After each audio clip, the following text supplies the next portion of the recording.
لا إله إلا الله محمد رسول الله. Bismillahirrahmanirrahim. Assalamualaikum warahmatullahi wabarakatuh.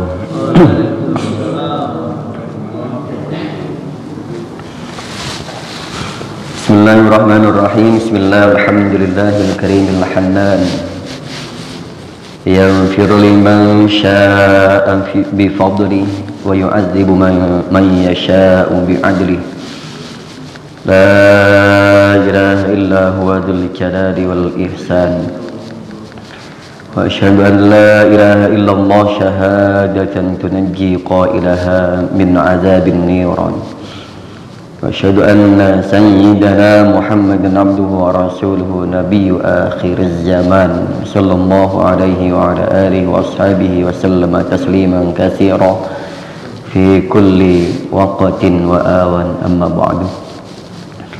An Abi Hurairah radhiyallahu ta'ala anhu anna Rasulullah sallallahu alaihi wasallam qala: Man nafasa an mu'minin kurbatan min kurabid dunya nafasallahu anhu kurbatan min kurabi yaumil qiyamah.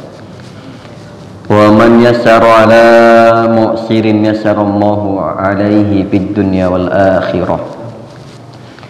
Wa man satara musliman satarahullahu fid dunya wal akhirah. Wallahu fi aunil abdi ma kana al abdu fi auni akhihi.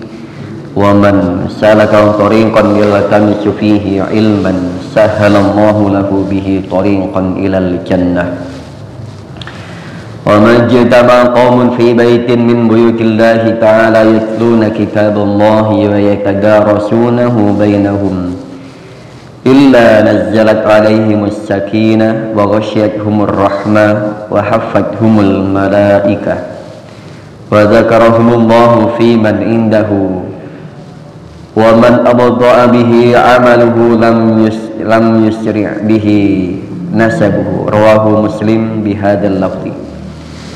I'lamu ikhwani wa faqani Allah wa iyyakum li ta'atihi anna hadzal hadis hadisun 'azim jami'un li anwa'in minal ulum wal qawaid wal adab. Alhamdulillah, puji serta syukur kita panjatkan kehadirat Allah Subhanahu wa taala. Begitu banyak nikmat yang Allah karuniakan kepada kita semuanya. Yang alhamdulillah hingga pagi hari ini, tanggal akhir dari bulan Zulhijjah, dan sore nanti masuk pada 1 Muharram 1445 Hijriah. Alhamdulillah, tidak berasa Islam usianya sudah 1445 terhitung sejak hijrahnya Rasulullah dari kota Makkah ke kota Madinah. Usia 1,5 abad hampir. Ini Islam sekarang sudah menjadi agama terbesar kedua di seluruh dunia, dan nantinya insya Allah Islam ini akan menguasai dunia. Dulu Islam diperjuangkan, sekarang kita tinggal mengamalkan. Kalau boleh dibilang, kita itu sebenarnya tinggal enaknya saja, tanpa banyak berjuang, tanpa banyak perjuangan, tanpa harus ada peperangan. Kita sudah jadi, kemasan sudah jadi, sudah sempurna. Kita tinggal menikmati, menjalankan, sudah dengan penuh kedamaian. Karena untuk membangun sebuah apapun, baik sistem maupun apapun, yang paling susah itu adalah awalnya, membangunnya, memasarkannya. Nah, kalau sudah jadi, ya udah, orang tahunya bahwa Apapun itu taunya orang wah sukses dia nggak tahu perjuangan dari jerih payahnya sampai dengan hari ini itu seperti apa. Seringkali orang nggak tahu perjuangannya luar biasa, dan berapa banyak nyawa yang harus hilang. Kita alhamdulillah sekarang tinggal enaknya saja. Masjid sudah dibangun, sholat tinggal sholat, puasa tinggal puasa, zakat tinggal bayar, haji bagi yang mampu tinggal berangkat. Sudah enak banget kita itu menjalankan syariat.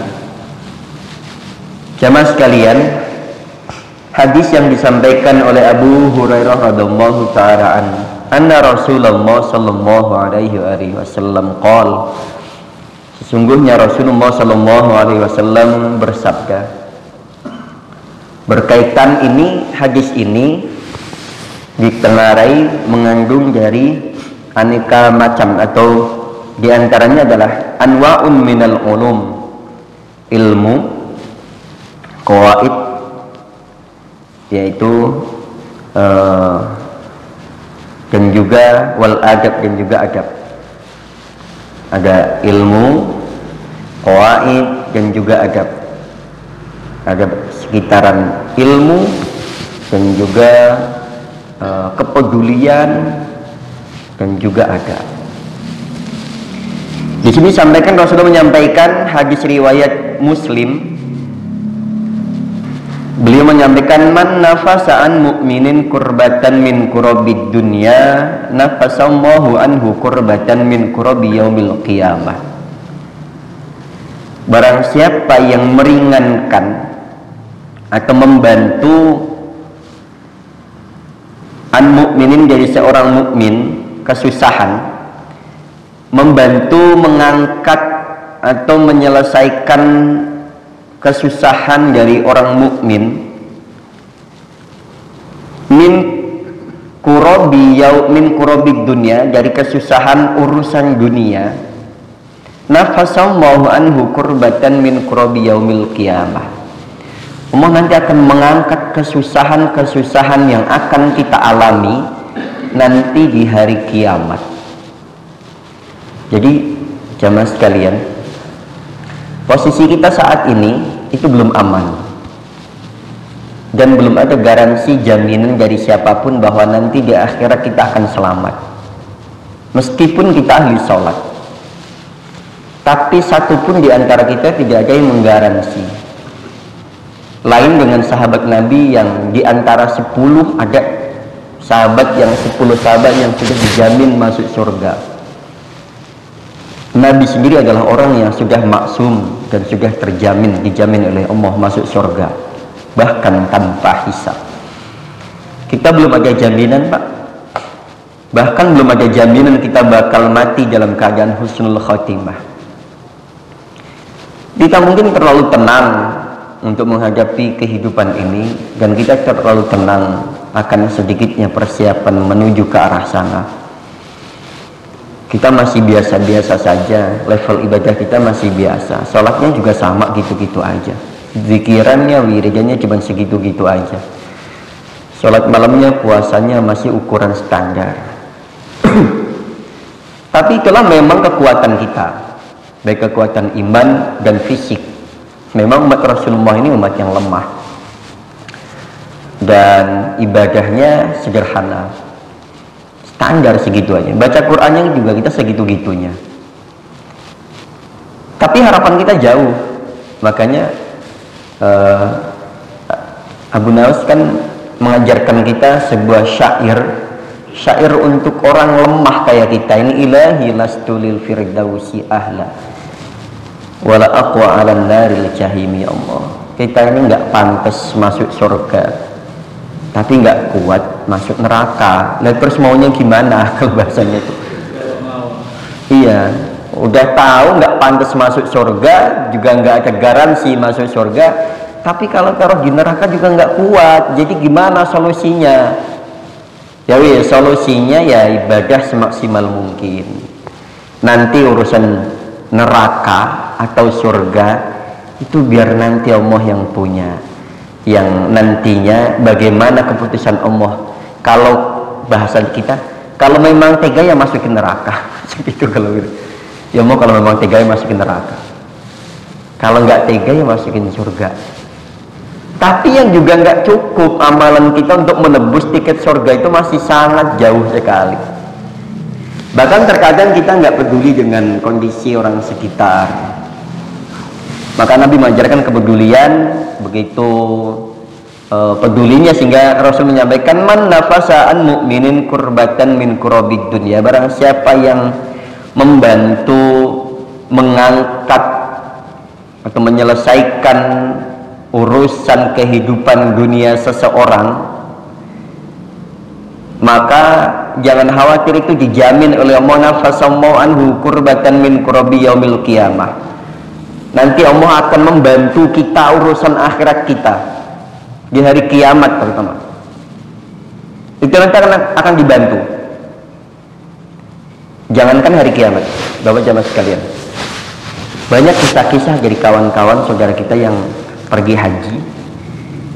Itu katanya kan Mekah itu kan gambaran dari selama kita di tanah air.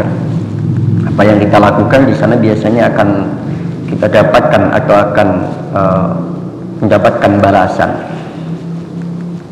Bahkan hal-hal sepele, contoh seperti kemarin cerita ada teman yang keceplosan di sana, ngomong katanya, wah saya nggak selera makan. Ternyata ketika dapat makanan di sana itu rasanya nggak enak, maksudnya nggak selera. Nah, hal-hal begitu. Ini apa namanya? Akhirat gambaran kehidupan kita di sini. Ketidakpedulian kita kepada sesama, nanti pun Allah tidak akan mempedulikan bagaimana kondisi dan keadaan kita. Maka sejatinya orang yang menolong orang lain hakikatnya adalah menolong diri kita sendiri.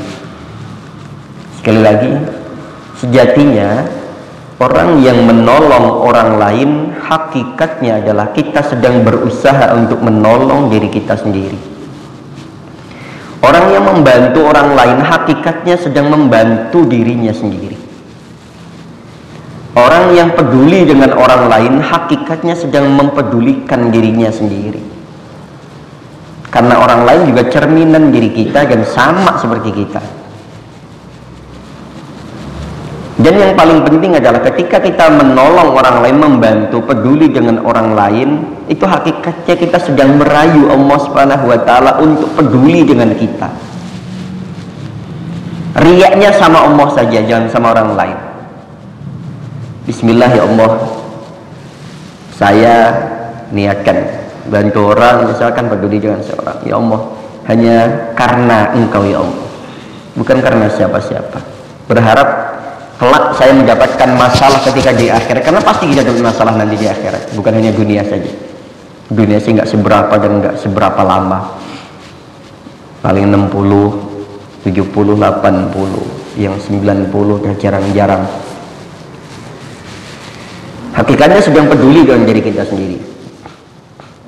Dipertajam lagi oleh Rasulullah, man yasaru ala mu'sirin yasarallahu alaihi fid dunya wal akhirah. Dan barang siapa yang meringankan orang yang kesusahan di dunia ini, yasarallahu alaihi fid dunya wal akhirah, Allah akan meringankan urusan kehidupan dunianya dan juga akhiratnya.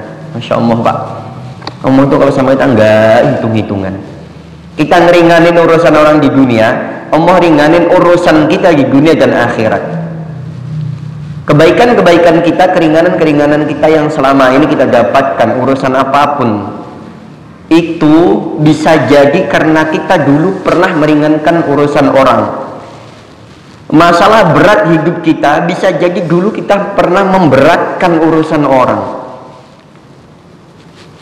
Tidak pedulinya orang lain terhadap kita, misalkan aku tidak pedulinya Allah dengan kita, bukan hanya orang lain, tapi tidak pedulinya orang lain ataupun Allah kepada kita, bisa jadi karena kita tidak peduli dengan orang-orang sekitar. Atau bisa jadi tidak pedulinya orang-orang di sekitar kita itu bentuk kepedulian Allah dengan kita agar supaya kita semakin dekat dengan Allah. Agar supaya kita hanya pengen Allah yang peduli dengan kita.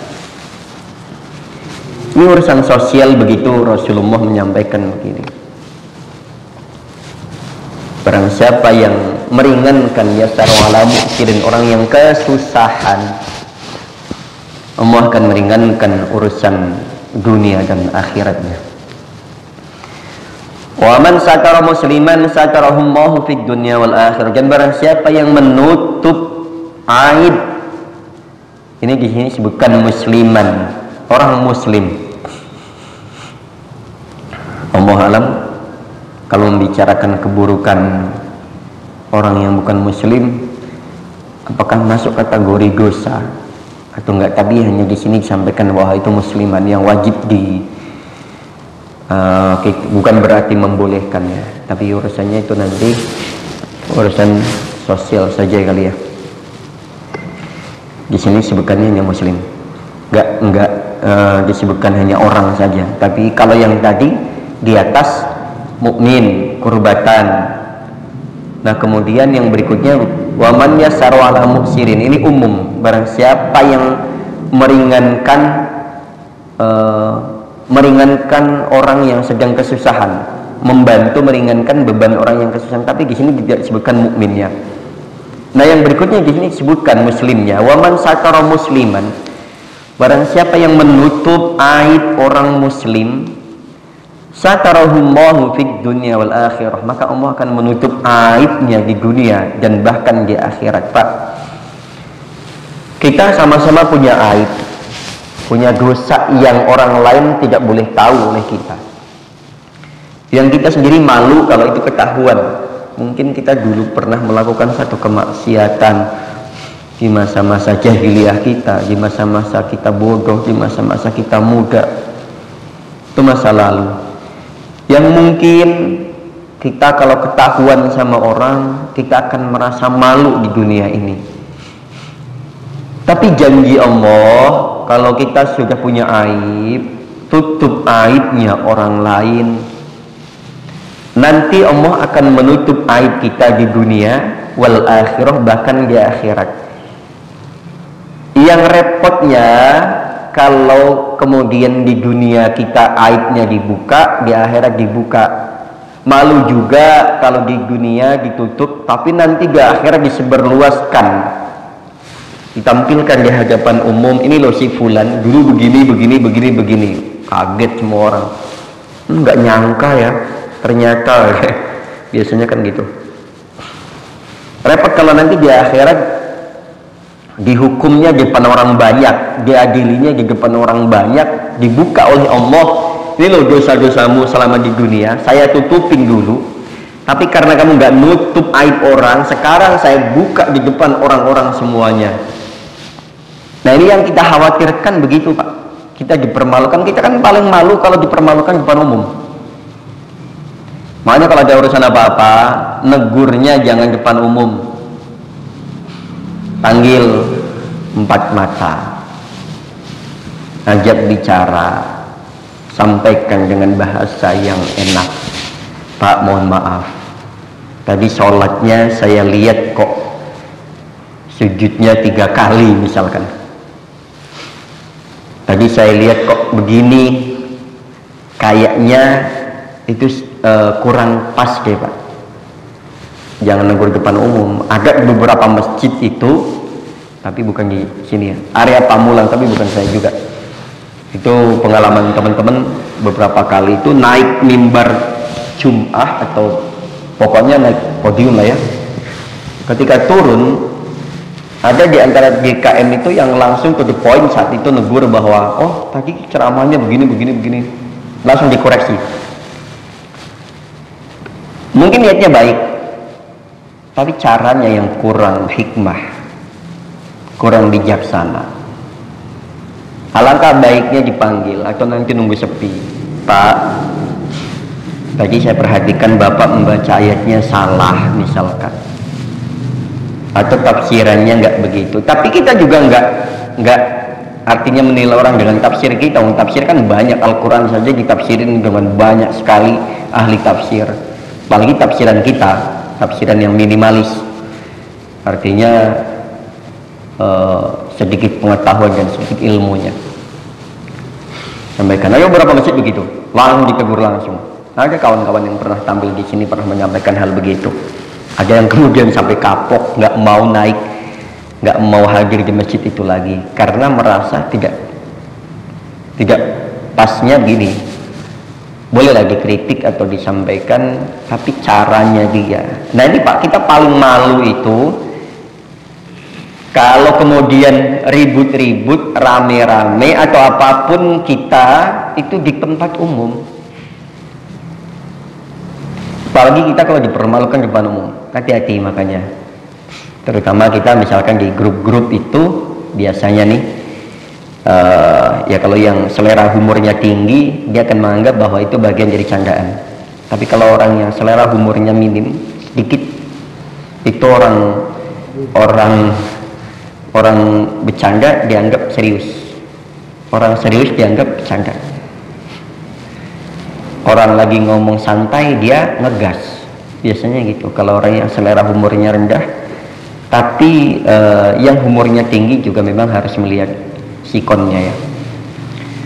Ada beberapa hal begitu. Yang paling nggak enak kalau kita sudah mulai membicarakan kekurangan kita di forum-forum umum. Nah, nanti jangan sampai Allah permalukan kita, buka aib kita karena kita seneng membuka aib orang lain. Oh si itu tuh jadi bahan obrolan.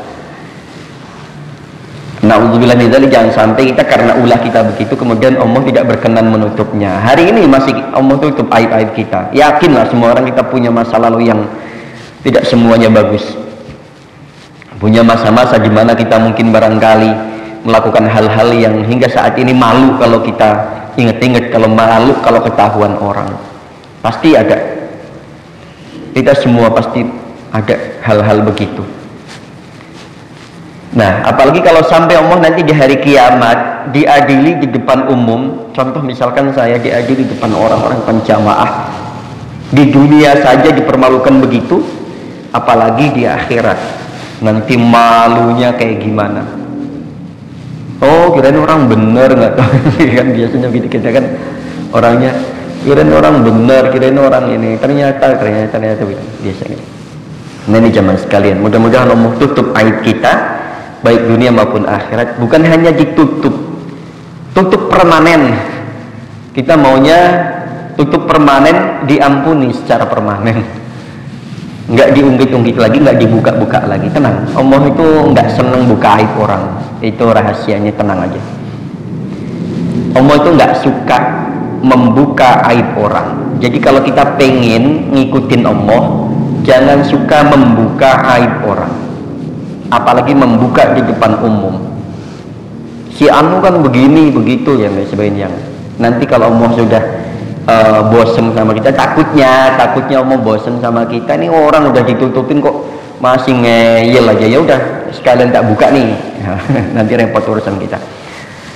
Allah demi Allah fi aunil abdi. Allah itu fi aunil abdi. Bagaimana pertolongan Allah kepada hambanya ini, maka nal abdu fi auni akhihi. Allah juga menggantungkan pertolongannya kepada seseorang yang menolong saudaranya. Artinya Allah fi aunil abdi, Allah akan menolong seorang hamba, maka nal abdu selagi hamba itu fi auni akhihi masih menolong orang lain. Jadi Allah itu akan menolong kita, akan dan selalu menolong kita selagi dan selama kita masih menolong orang lain. Jadi insya Allah Pak, selama kita masih peduli dengan saudara kita yang sesama muslim, terutama wabil khusus ya, jangan khawatir, itu pertolongan Allah akan selalu sama kita. Makanya orang mukmin itu nggak pernah khawatir dengan segala permasalahan hidupnya, itu nggak akan khawatir. Karena dia yakin bahwasanya pertolongan Allah akan selalu ada untuknya. Apalagi orang-orang yang menolong agama Allah, orang-orang yang menolong orang-orang yang menolong agama Allah, dan orang-orang yang menolong orang yang sedang menjalankan agama Allah, mendakwahkan agama Allah, itu jangan khawatir. Pasti ada pertolongan. Makanya Rasulullah itu orang yang paling tauhid Pak. Rasul itu nggak mau dibantu bahkan oleh malaikat sekalipun. Yang sering saya sampaikan di beberapa kali di mimbar. Ketika Rasulullah dakwah menemui halangan, rintangan, Rasulullah tuh pengennya, aku tuh cuma minta tolong sama Allah, nggak sama yang lain. Bahkan malaikat nawarin saja Rasulullah nggak mau. Saking tauhidnya, saking percayanya bahwa pertolongan Allah itu akan hadir di waktu yang tepat, pasti hadir, gitu. Jadi kalau kita ada masalah kok tidak kelar-kelar, nggak selesai-selesai, yakin nanti akan Allah selesaikan di waktu yang tepat, gitu. Berarti kalau memang hari ini belum selesai, mungkin besok. Selalu husnuzon sama Allah.